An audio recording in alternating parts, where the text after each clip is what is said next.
शिव बर एला अंगना बसहा पीठ पर चढ़ी के संग लाएला नारद बभना। शिव बर एला अंगना बसहा पीठ पर चढ़ी के संग लाएला नारद बभना। देखी क्षुब्ध भेली मैना ई नांगट बूढ़ बर देखी के हम ब्याहब गौरी कोना।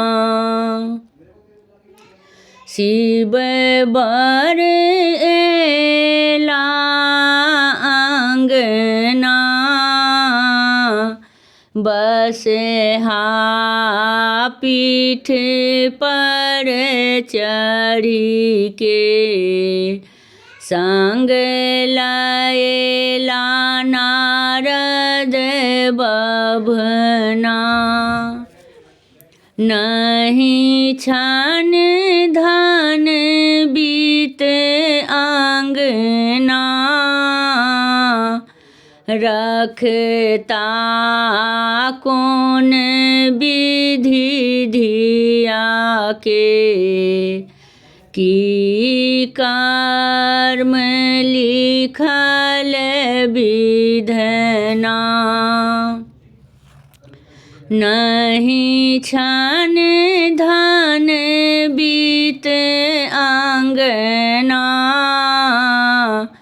रखता कौन विधि धिया के की कर्म लिखल विधना। शिव बर एला अंगना बसहा पीठ पर चढ़ी के संग लाएला नारद बभना। बाघ छाल ओढ़न पहिरन सिर सर्प प्रबल ससरे पीबी पीबी भांग मते उगना।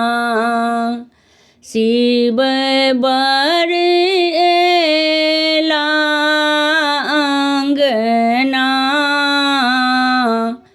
बसहा पीठ पर चढ़ी के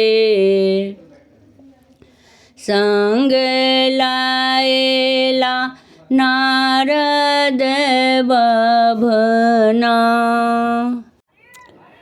हमर गीत नीक लागत तो चैनल के लाइक सब्सक्राइब शेयर कमेंट जरूर करब।